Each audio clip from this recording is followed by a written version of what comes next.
تو ہر تسبیح ہر نمازی کو فائدہ نہیں دیتے۔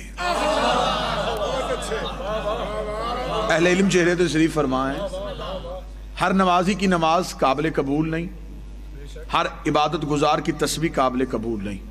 خدا نے قرآن میں خود کہہ دیا ہے کہ کچھ ایسے نمازی ہوں گے جو جہنم کے آخری ٹھکانے میں ہوں گے۔ اس کا مطلب نماز تھی لیکن فائدہ نہیں تھا، عبادت تھی لیکن فائدہ نہیں تھا۔ یہاں خدا اگر نقصان دیتا تو خدا یہ کہہ دیتا کہ اس ذکر میں کچھ فائدہ ہے کچھ نقصان ہے۔ خدا نے کہا جس ذکر کی میں بات کر رہا ہوں اس ذکر میں سوائے فائدے کے ہے ہی کچھ نہیں،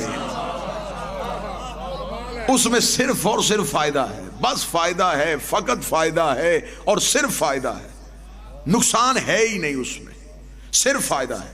اب یہاں پہ آ کے بات آسان کر لیتے ہیں کہ خدا نے کہا کہ وہ ذکر ہے اور ذکر میں فائدہ ہے۔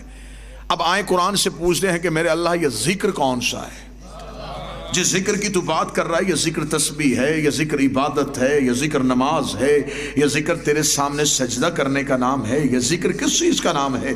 اگلی جگہ پہ خدا نے قرآن پہ اس کی وضاحت کر دی۔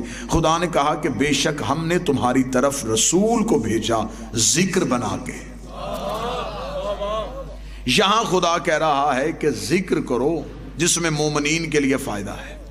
اب اس ذکر کے لیے ایک اور میں آیت پڑھ دیتا ہوں جس میں تھوڑی اور تفصیل واضح ہو جائے گی، تمہید مکمل ہو جائے گی اور ہم جلدی نتیجے کے قریب چلے جائیں گے۔ اگلی جگہ پہ جا کے خدا پھر بول پڑا اب ذکر ہم نے ڈھونڈنا ہے، سرکار ہم ہیں ذکر کے پیچھے کہ وہ ذکر کون سا ہے۔ اگلی جگہ پہ خدا نے قرآن پہ جا کے تھوڑی سی وضاحت اور کر دی، فَاسْأَلُوا أَهْلَ الذِّكْرِ، سوال کرو اہل ذکر سے، پوچھو اہل ذکر سے، سوال کرو تم اہل ذکر سے۔ اب اہل ذکر جو ہیں اس سے مراد اب اللہ نہیں، کیونکہ یہاں اہل کا ذکر ہو رہا ہے کہ کچھ ایسے لوگ ہیں جو صاحبان ذکر ہیں۔ دوسری جگہ پہ خدا قرآن میں کہہ رہا ہے کہ میرا نبی ہے ذکر، یہاں کہہ رہا ہے اہل ذکر۔ اگر اہل ذکر کا سادہ ترجمہ کیا جائے تو سادہ ترجمہ یہ ہوگا خدا کہہ رہا ہے اہل بیت سے سوال کرو۔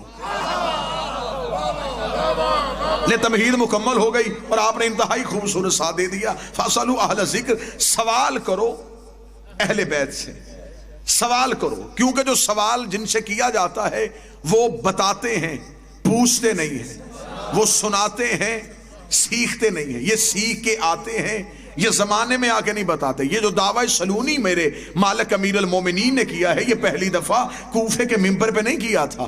کوئی نہ سمجھے کہ کوفے کے ممبر پہ مولا امیر آئے تھے اور علی نے کہا تھا سلونی سلونی مجھ سے سوال کرو۔ یہ دعویٰ سلونی میرے مولا نے کوفے کے ممبر پہ نہیں کیا تھا، 3 دن کے علی نے کر دیا تھا، رسول کے ہاتھوں پہ کر دیا تھا۔ جب 3 دن کے علی تھے، 16 رجب کو رسول کعبہ سے علی کو لے کے باہر نکلے تھے تو وہاں پہ باہر بیٹھے ہوئے تھے لات منات اور عزا کے پجاری۔ انہوں نے رسول کے ہاتھوں پہ ایک چھوٹا سا بچہ دیکھا، ان کے ذہن میں آیا یہ بچہ کہاں سے آیا؟ انہوں نے ایک دوسرے سے پوچھا یہ بچہ کہاں سے آیا؟ کسی نے کہا لات سے پوچھتے ہیں بچہ کہاں سے آیا، دوسرے نے کہا منات سے پوچھتے ہیں بچہ کہاں سے آیا، ایک نے کہا عزا سے پوچھتے ہیں بچہ کہاں سے آیا۔ دیوار کعبہ کے قریب ایک شور پڑ گیا تھا کہ اپنے بتوں سے پوچھو کہ بچہ کہاں سے آیا، بتوں سے پوچھو کہ یہ کہاں سے آیا، بتوں سے پوچھو کہ یہ کہاں سے آیا۔ 3 دن کا علی دستے پیغمبر پہ بولے اور بول کے کہنے لگے ان سے نہ پوچھو مجھ سے پوچھو۔ یہ سوال کرنا، یہ سوال کرنا ہے تو سوال مجھ سے کرو۔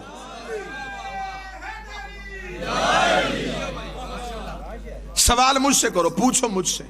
آج بندے اکثر یہ اعتراض کرتے کہ حد ہو گئی ہے، شیعہ فضائل علی میں اتنا آگے چلے جاتے ہیں، سمجھ میں نہیں آتا۔ کبھی 3 دن کا بچہ بھی بول رہا ہے، چل تو علی کو نہ مان، جن ہاتھوں پہ بول رہا انہیں تو مان۔ یہ تو مانتا کہ یہ وہی ہاتھ ہے جس پہ پتھر بولے تھے۔ میں تو ذمہ دار چہروں سے گفتگو ہو رہی کہ ہاتھ وہ ہیں جن پہ پتھر بولے تھے، پتھر بولے تو کوئی اعتراض نہیں، کیونکہ دستے پیغمبر پہ بے عیب چیز بولتی ہے۔ 3 دن کے علی بولے اور 3 دن کے علی نے ماضی کی خبر بھی دی، مستقبل کی خبر بھی دی۔ غیب جاننا کسے کہتے ہیں؟ حاضر کو جاننا غیب نہیں، غیب کو جاننا غیب ہے۔ ماضی غائب ہے، میں پہنچا مجھ سے پہلے کس نے پڑھا میں نہیں جانتا، میں پڑھ کے چلا جاؤں گا، میرے بعد کون پڑھے گا میں یہ بھی نہیں جانتا۔ اس وقت میرے سامنے کتنے بیٹھے ہیں میں یہ جانتا ہوں۔ جو ماضی میں جھانکے وہ بھی علم غیب جانتا ہے، جو مستقبل کی خبر دے وہ بھی علم غیب جانتا ہے۔ علم غیب کی تعریف یہی ہے، علمی چہرے تشریف فرما ہے جو ماضی اور مستقبل کی ہمہ وقت خبر دے سکتا ہو، وہ علم غیب جانتا ہے۔ 3 دن کے علی نے رسول کے ہاتھوں پہ آ کے 2 اعلان کیے، فرمایا توریت سناؤں، انجیل سناؤں، زبور سناؤں۔ ان تینوں کا تعلق ماضی سے تھا، یہ پہلے آ چکی تھی۔ اب علی صرف ماضی کی خبر نہیں دے رہے، اور اسی جملے پہ رسول کے ہاتھوں پہ بول کے کہا اگر آپ کہیں تو قرآن سناؤں۔ قرآن ابھی نازل نہیں ہوا، اور خدا خلقت کے معیار بتا رہا ہے۔